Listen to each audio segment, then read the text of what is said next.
Halo, assalamualaikum warahmatullahi wabarakatuh. Kembali lagi bersama saya di Teknisi Jadul. Oke, kali ini saya mendapatkan amplop yang berisi THR ya. Gak tahu THR apa ini. Ya, ini adalah sebuah servisan yang dititipkan teman saya tadi sore diantar ya.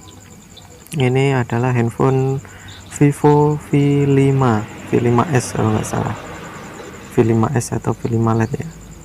Ya, ini keadaan dengan kondisi mati total, tidak bisa diapa-apain. Ini saya coba tekan power, tidak ada respon, sama sekali tidak ada respon. Saya coba tekan power. Ini kondisi layar seperti itu ya, retak dan kotor. Ini bilangnya dipakai sama anaknya untuk main game. Oke, lanjut kita tes dengan charger. Apakah ketika kita cas ada tanda-tanda kehidupan atau tanda-tanda pengisian? Ya, sudah kita coba, tidak ada tanda-tanda pengisian.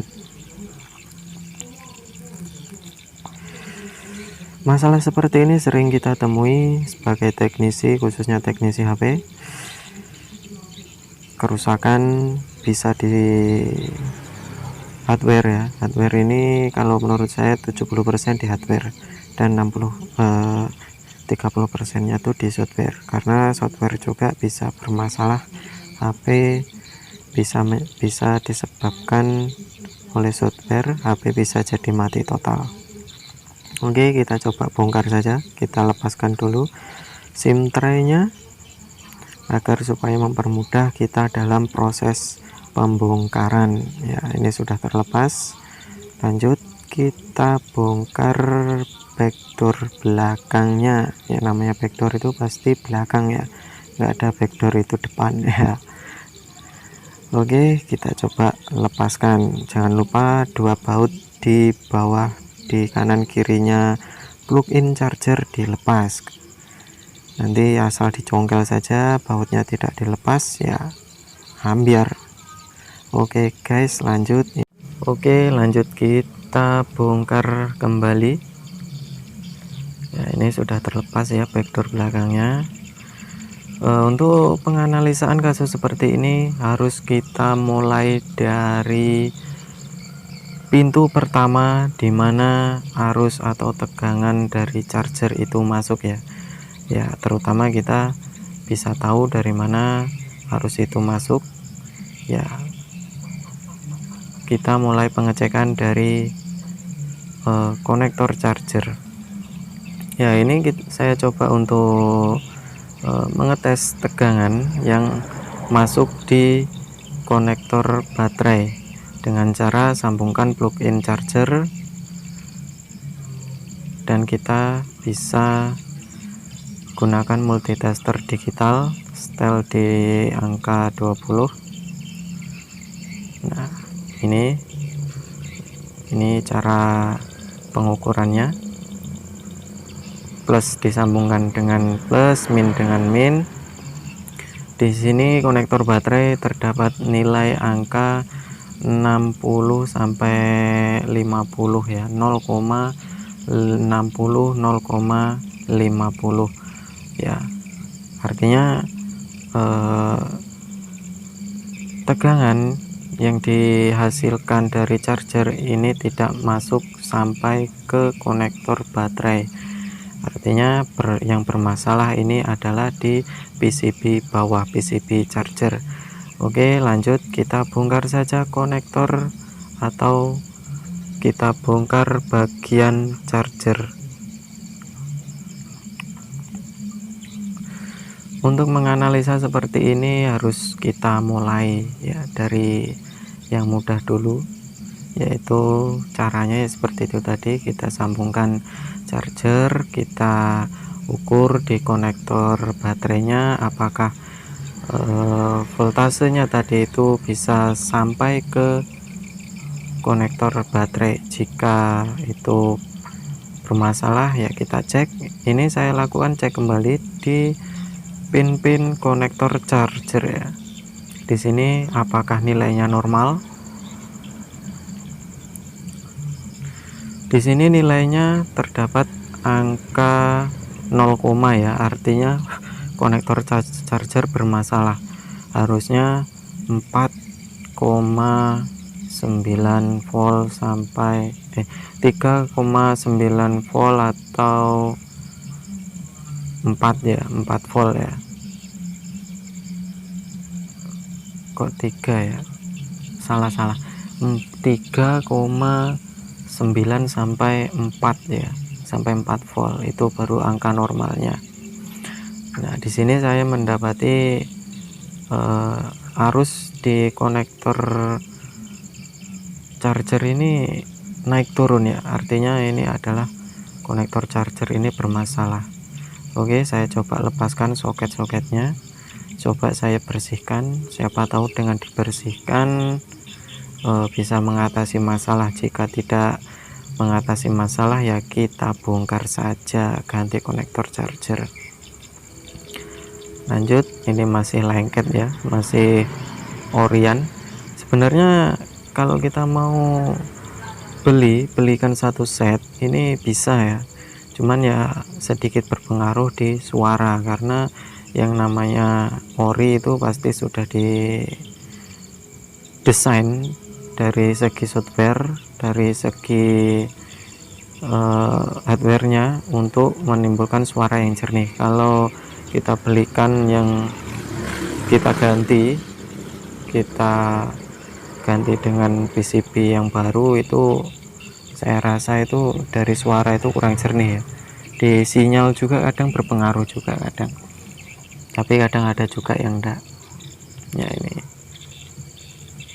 kita coba dulu apakah bisa mengatasi masalah. Pengukuran itu harus dilaksanakan step by step ya, supaya kita tidak salah dalam pengerjaan nantinya. Nah, itu ya, arus di konektor charger ini naik turun ya, mulai dari 4, jadi 0, ya. Artinya memang konektor charger ini bermasalah.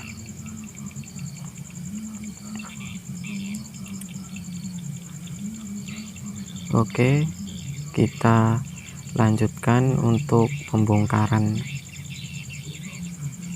Ini memang sepertinya sih, saya lihat sih agak kotor sih memang, cuman ya kita belum tahu pasti. Kita bersihkan dulu bagian lubang plug-innya, siapa tahu ada kotoran. Biasanya kalau cuman kotoran saja dibersihkan itu kita bisa kita bersihkan dan bisa kita gunakan kembali. Itu kalau memang ada kotoran atau ada korosi di bagian konektor charger. Kita coba lagi, kita bersihkan, kita coba pengukuran lagi, sambungkan dengan charger.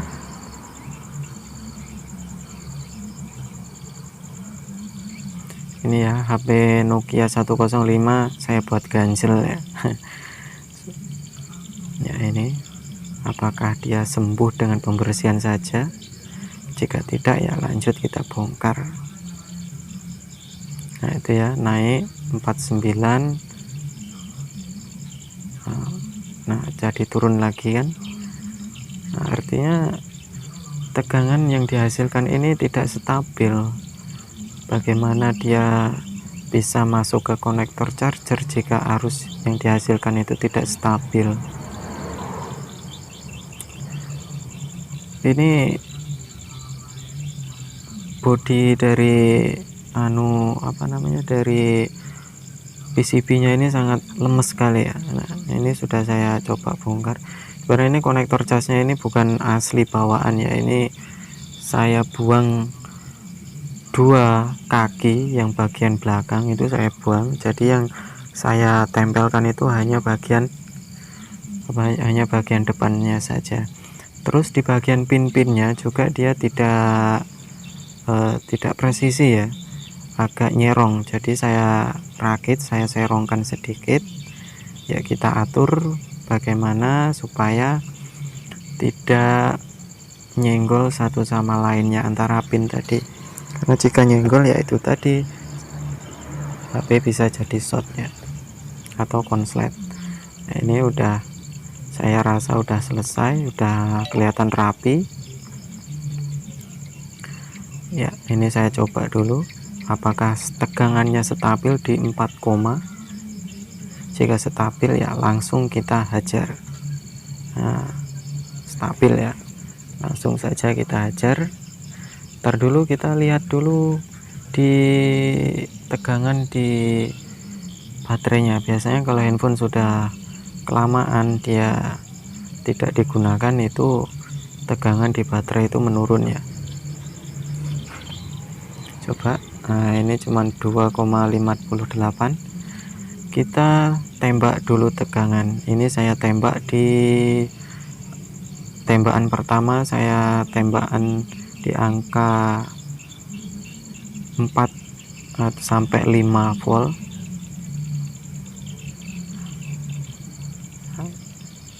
Saya lakukan sampai 2 kali, 3 kali. Jika sudah, saya turunkan sampai di power supply tidak ada bunyi bip ya.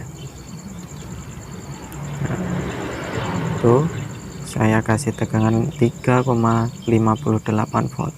Kita diamkan saja sampai beberapa menit, 1 menit kurang lebih.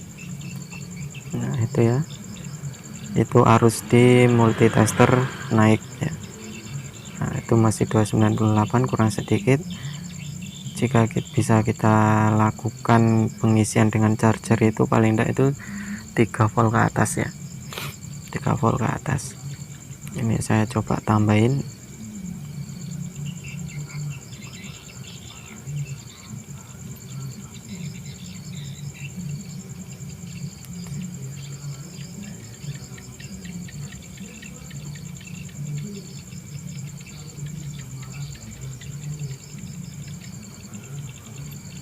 Nah itu sudah, kita coba, kita sambungkan soket-soketnya semuanya, coba kita cas. Nah hasilnya alhamdulillah mantap jiwa, mempesona. Salam teknisi ya. Oke, mungkin ini saja sedikit pembahasan dari saya, semoga bermanfaat. Apabila ada kesalahan dalam saya berbicara, saya mohon maaf yang sebesar-besarnya. Selamat menunaikan ibadah puasa di bulan suci Ramadan.